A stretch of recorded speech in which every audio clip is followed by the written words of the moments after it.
This is QTV Nightly News coming to you from our studios on Caraba Avenue. I am Umudu Gajaga and thank you for joining us. First, here are the main news headlines. The Minister of Finance and Economic Affairs, C.D. Keita, on Wednesday presided over the official opening of a two-day meeting of the Millennium Challenge Threshold Program. 6 people have been arrested within the Kanifing municipality for violating Tobacco Control Act regulations. In business news, Njai Chara School of Basic Business Training opened in Farafenni in the North Bank region on Saturday, registering 200 people. In international news, Italy has handed back Ethiopia's first ever plane 9 decades after it was taken by Italy's fascist invading forces, Prime Minister Abiy Ahmed announced on Tuesday. And in sports news, the shocks and excitements continue at the ongoing 2023 Africa Cup of Nations in Cote d'Ivoire as South Africa knocked out pre-tournament favourites Morocco on Tuesday night to book a place in the quarterfinals. Those were the main news headlines, and now the news in detail.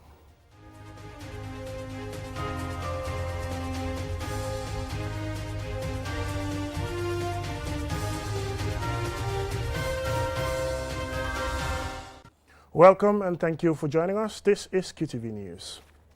The Minister of Finance and Economic Affairs, C.D. Keita, on Wednesday presided over the official opening of a 2-day meeting of the Millennium Challenge Threshold Program. Loli M. Camera attended and filed this report. In November 2021, the Millennium Challenge Corporation, MCC, and the government of the Gambia signed a $25 million threshold program to support the Gambia's biggest constraint to economic growth, namely the unreliable and inadequate supply of electricity. The investment focused on 2 projects, power sector governance and power sector operations. Safi Dambele, the executive officer of Millennium Challenge Account Gambia, while extending gratitude and appreciation to MCC for their immense role in helping the country, says the power sector threshold program support PSTS contract is in 2 phases and will be implemented in 2.5 years. The first one, which amount to $3.4 million will focus on fundamental change and building commitments through the reform and project teams using innovation problem-driven partnership methodology to address power sector challenges. While the second phase has an allocation of $8.4 million aimed at strategic investment and consolidating the gain in the power sector. Ulrich Toyakaf is the Energy Department Director at Germany-based GFA Consulting Group, which is contracted to carry implementation of the PSTS. The project here in the Gambia is a challenge and it is an opportunity at the same time. As we see it, the challenge is to restructure a complex system of energy governance in which many state, private and civil society actors are involved.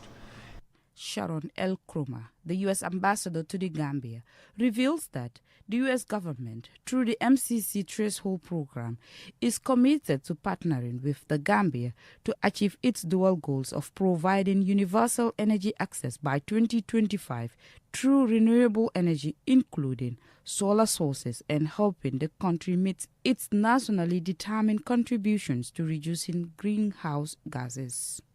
With the main contractor, GFA Consulting Group, in country, the $25 million MCC Threshold Program will start in earnest.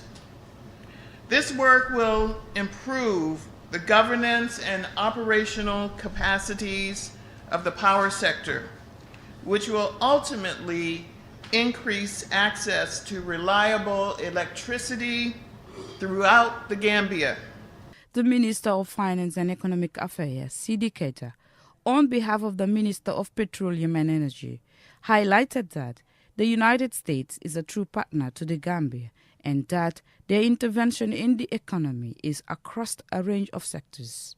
The purpose of the Threshold Program intervention is to support the implementation of the critical institutional and policy reforms that address binding constraints to the power sector in the Gambia.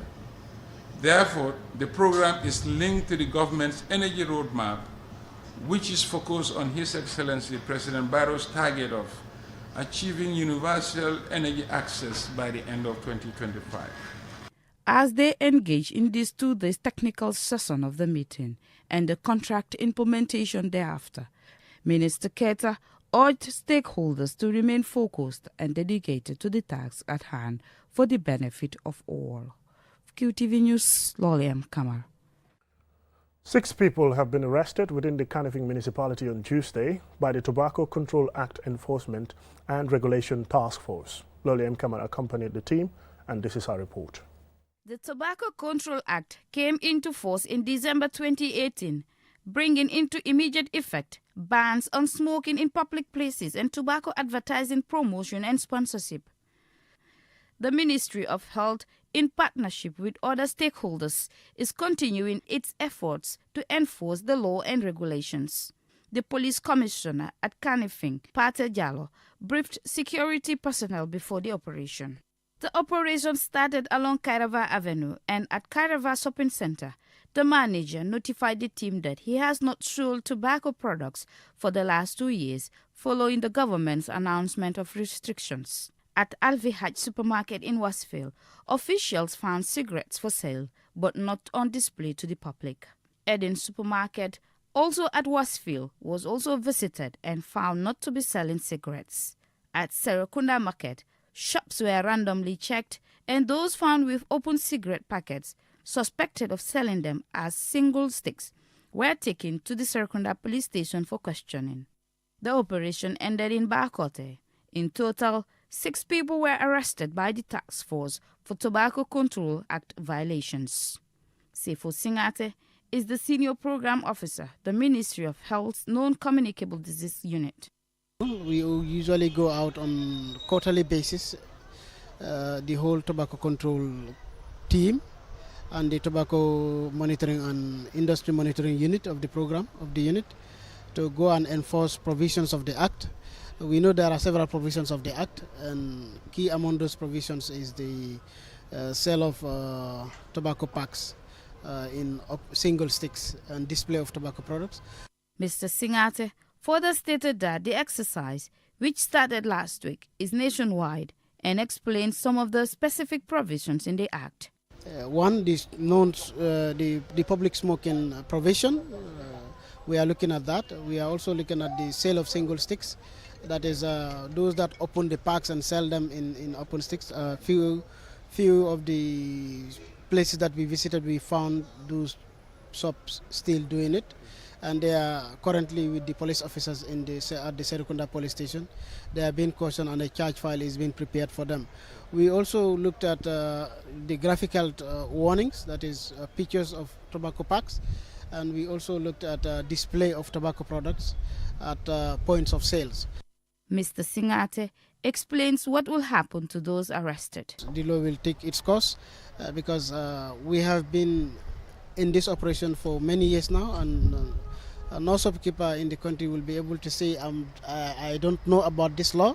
It is just a deliberate attempt trying to frustrate our actions, our interventions. But now we are enforcing this provision. We are no longer warning, just to bring them to the station and caution them and then later release them on bail or tell them to reporting on bail. Now it's not going to be limited to only that. A charge sheet is going to be prepared for them, and they will be taken to the competent court of law where the law will take its course. Enforcement officials advised the public to cooperate with them during the operation, adding that the law is there for everyone. For QTV News, Lolem Kamara. The 7th edition of the Janjanbureh Kankurang Festival was held in Janjanbureh, formerly Makati Island, which many still call it. As Loli M. Kamara, QTV's Loli M. Kamara reports, the festival showcases various masking traditions and culture. This year's event brought people together from across the nation and internationally, fostering a sense of unity and togetherness within the community to celebrate long-lasting and still vibrant culture and heritage.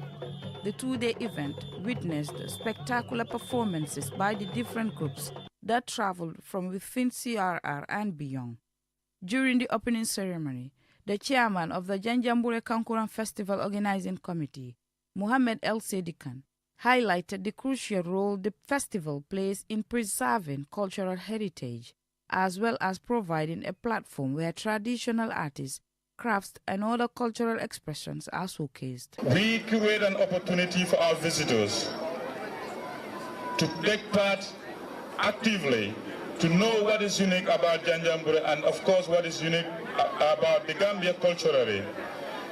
And then as known, Janjanbureh being the birthplace of the Kankurang masquerade, notably the Jamba Kankurang, it is in this notion that the community came together back in 2018 to initiate the Kankurang Festival. The Deputy Governor of the Central River Region, Senimbai, applauded the Festival Organizing Committee for their immense efforts to ensure the festival is staged every year. He added that participating in and contributing to the festival will create a lasting impact on the lives of the people.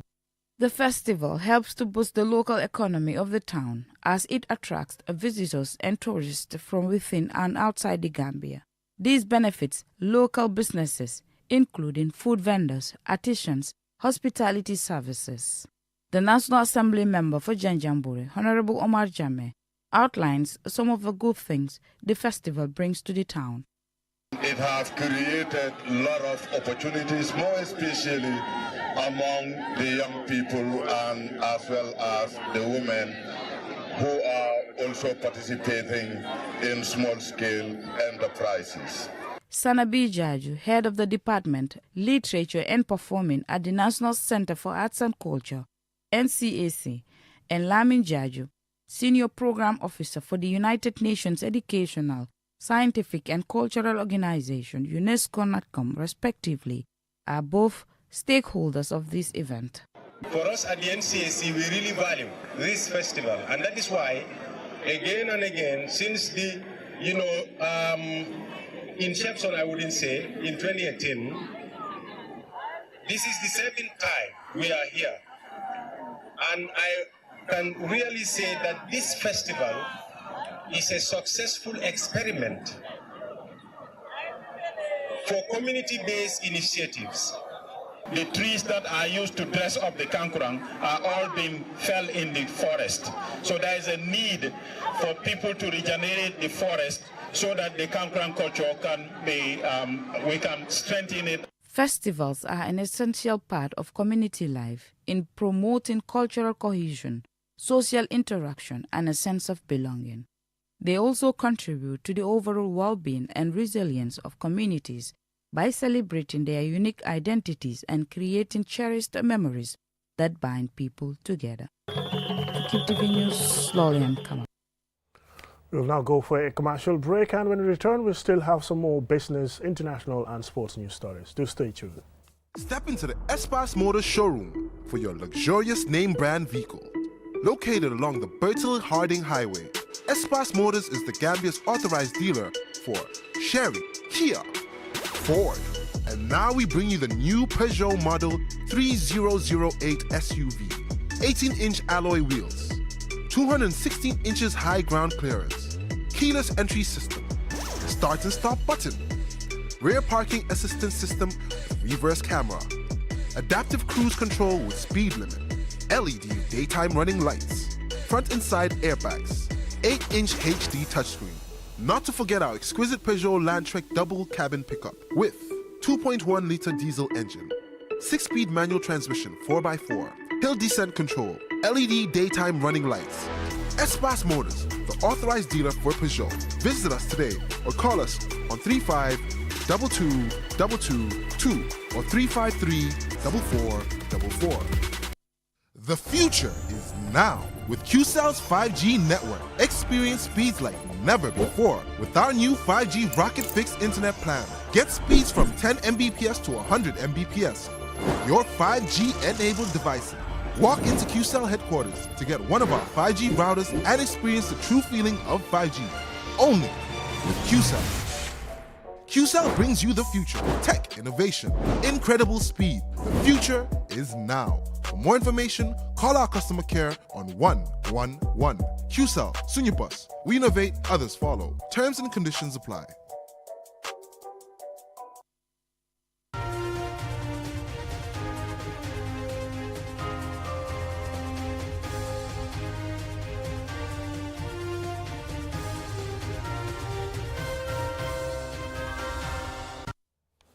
Welcome back and thank you very much for joining us. This is QTV News. Coming up next is Business News.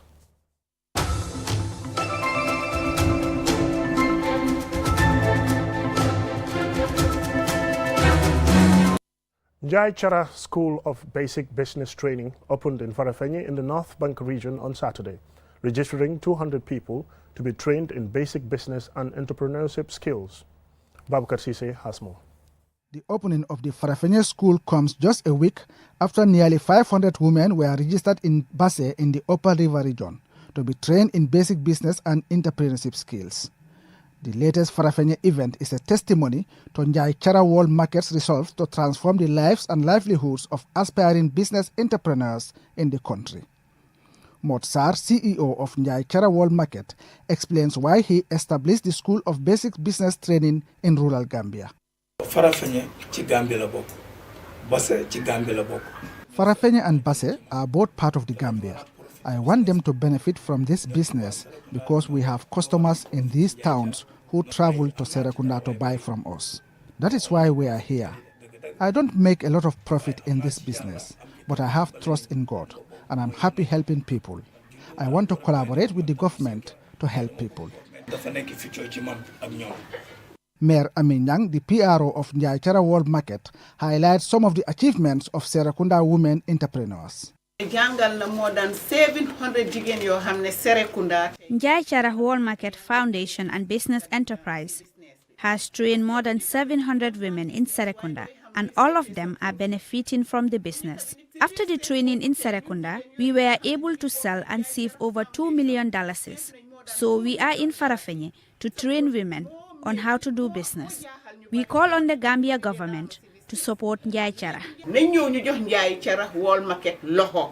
Bamba Sao, manager, Njai Chara World Market Foundation and Business Enterprise, explains the membership procedure and criteria. Register $100. The registration fee is $100. We give you your ID and you start attending our Sunday business skills training classes. You will graduate within 2 or 3 months. However, you can start your business even before you graduate. So black graduation is called Mariama Sise is an entrepreneur training with Njai Chara World Market in Farafenni. Let all the women in Farafenni join Njai Chara so that they can help themselves and their families. He started this business with only $3,500. So let us all support Njai Chara. The CEO of Njai Chara World Market says he believes in the slogan, "Take a fee," meaning you can make it in the Gambia.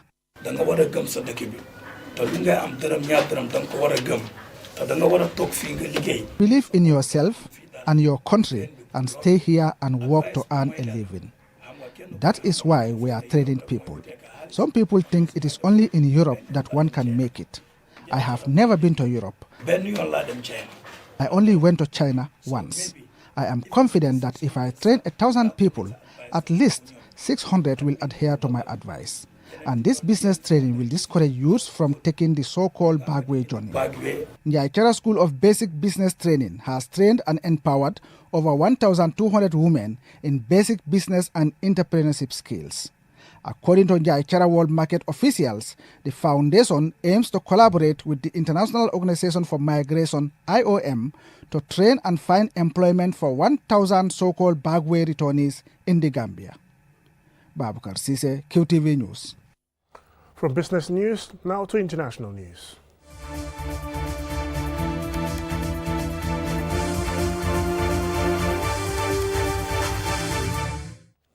Italy has handed back Ethiopia's first ever plane 9 decades after it was taken by Italy's fascist invading forces, Prime Minister Abiy Ahmed announced on Tuesday. Julden Jai looks at the history behind the plane and Sina reports. As a result of many campaigns to return stolen African artifacts to the continent, many Western countries are now returning objects. After many decades and centuries, Africa is regaining its stolen items. After news that the British Museum had returned some artifacts to Nigeria, the latest country to see an artifact return is Ethiopia. Our country's ancient civilization's history, artifacts, fingerprints of indigenous knowledge, culture, have been looted in war and smuggled out illegally, said Ethiopia's tourism minister Nasisi Chala in 2021 when referring to the return of various stolen artifacts that year. The Ethiopian aircraft was transported to Italy when the invading forces of dictator Benito Mussolini captured Ethiopia, then known as Abyssinia, in 1935, culminating in the occupation of the capital Addis Ababa the following year. The Italian Defense Ministry reported that the monoplane, initially silver grey, conducted its maiden flight in December 1935 and was considered a unique specimen. It accumulated approximately 30 hours of flight time, but was left abandoned in Addis Ababa in May 1936 before the Italians arrived and requested it. Abiy Ahmed, Ethiopia's prime minister, who shared images of the currently restored red two-seater plane on his official account on X, said, and I quote, "Today is a day of great pride for the Ethiopians as we celebrate the official handover of Sahai by the Italian government." End of quote. The Italian Ministry of Defense said the aircraft had been kept at the Italian Air Force Museum since 1941 and will be later transported to Ethiopia for display there without giving a time frame. Sahai is the first aircraft built in Ethiopia in 1935 under the collaborative efforts of the German engineer and pilot of the Emperor, Herr Ludwig Weber, and Ethiopian individuals of that era, Abiy said. The plane was named in honor of Princess Sahai, the daughter of Emperor Haile Selassie. Sahai represents the only surviving artifact from the aviation endeavors of 1930s, according to a statement on the website of the state broadcaster, Fana. Prime Minister Abiy went on to say, and I quote, "I extend my immense gratitude to the Prime Minister Giorgia Meloni for her support over the past year in facilitating its return." End of quote. The handover took place during a visit by Abiy to a Rome summit of African leaders hosted by Italy's Prime Minister Giorgia Meloni, who claims Italy is seeking a new relationship with Africa. Perhaps the return of this plane is a sign of that. For QTV News, I am Julde Njai. Now let's get into sports news.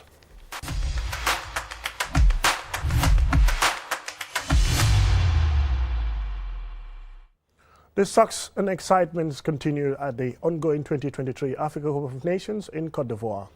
On Tuesday night, South Africa knocked out pre-tournament favourites Morocco to book a place into the quarterfinals. More in this report.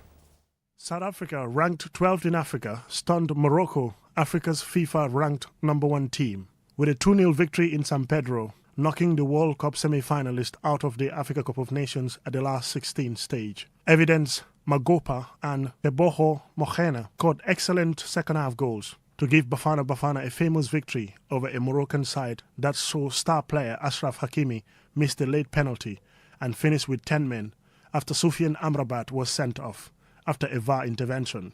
The match was 1-0 to South Africa when Morocco were awarded a penalty in the 83rd minute. The ball had hit the hand of Teboho Mokhena in the South African 18-yard box, and a penalty was awarded after a VAR review. Morocco had a number of chances and dominated possession, but South Africa always seemed to carry a threat on the counter, and they opened the scoring with one such move when Magopa avoided the offside trap and finished well into the bottom corner, with the goal allowed to stand following a VAR review. For Mokhena, who had been unfortunate to have the ball hit him for Morocco's penalty, there was to be sweet redemption when he scored a brilliant long-range free kick, which even a keeper as good as Morocco's Yassine Bono could not keep out. Earlier, in yet another West African derbies that have been a feature of this tournament, Mali defeated Navos Burkina Faso 2-1 to advance to the Africa Cup of Nations quarterfinals. Mali scored early in both halves via an Edmond Topsoba own goal and a Lassina Sinayeko strike, before Bertrand Traore's penalty cut the deficit and an offside flag disallowed a late equalizer.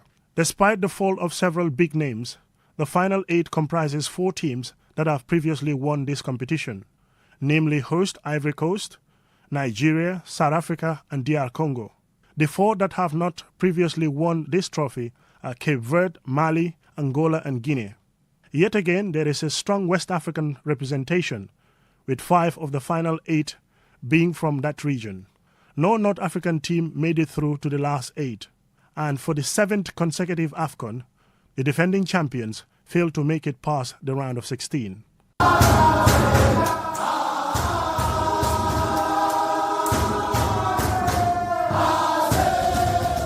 Mamudu Gajaga, QTV News. Now, before we end this news bulletin, here is a recap of our main news headlines. The Minister of Finance and Economic Affairs, Sidi Keita, on Wednesday presided over the official opening of a 2-day meeting of the Millennium Challenge Threshold Program. 6 people have been arrested within the Kanifing municipality for violating Tobacco Control Act regulations. In business news, Njai Chara School of Basic Business Training opened in Farafenni in the North Bank region on Saturday, registering 200 people to be trained in basic business and entrepreneurship skills. In international news, Italy has handed back Ethiopia's first ever plane 9 decades after it was taken by Italy's fascist invading forces, Prime Minister Abiy Ahmed announced on Tuesday. And in sports news, the success and excitement continued at the ongoing 2023 Africa Cup of Nations in Cote d'Ivoire as South Africa knocked out pre-tournament favourites Morocco on Tuesday night to book a place in the quarterfinals.